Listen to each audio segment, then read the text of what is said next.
પુરુષ પ્રેમમાં કેવો હોય?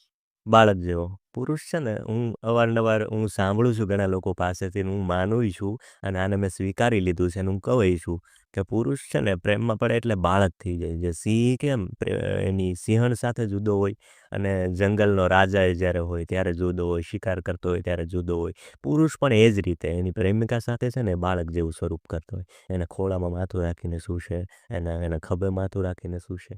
કેમ? કારણ કે એકદમ ખુલ્લો થઈ જાય છે. એનું એનું જે સાચા પ્રેમી છે એની વાત કરું છું કે એ બાળક જેવો થઈ જાય. એ તો બાપ બનીને જ રહેશે. જે સ્વાર્થથી જોડાય છે, જે દેહથી જોડાવા માંગે છે, એ સ્વાર્થથી જ જોડાશે. એ તો બાપ બનીને જ રહેશે. તમે એમ કહેશો ને કે હું ફોન કાપી નાખું છું, તો એને કાંઈ ફરક નહીં પડે જે બાપ બનીને. કાપી નાખ, મારે તો બીજી ઘણી છે વાત કરવા. અને આ પુરુષ જે છે, જે બાળક છે એને દુઃખ થશે. નહીં, નહીં, નહીં યાર, ફોન નહીં કાપ, બીજી કંઈક વાત કર, ફોન કાપતી નહીં.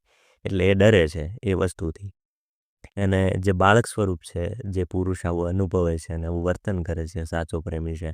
અને જ્યારે સ્ત્રી છે એ પ્રેમમાં પડે તો એક માં જેવી બની જતી હોય છે. બિલકુલ. એના પાત્ર હોય, એનું પ્રિય પાત્ર હોય, એનું પોતાનું વ્યક્તિત્વ હોય, એને બાળકની જેમ જ સાચવશે. તમે જોજો, એ ખોળામાં માથું હશે ને તો એ હાથ પંપાળતી હશે, એને સાચવતી હશે, એવું બધું કરતી હોય છે. અને ખાસ તો તમે માંડીને બધું જ એને પૂછતી હોય, એવું બધું, કેમ છો, આજનો દિવસ કેવો છે, બધું જ. તો એક માં આવું કરી શકતી હોય એટલે સ્ત્રી માં બની જાય છે. એટલે આવું હોય છે.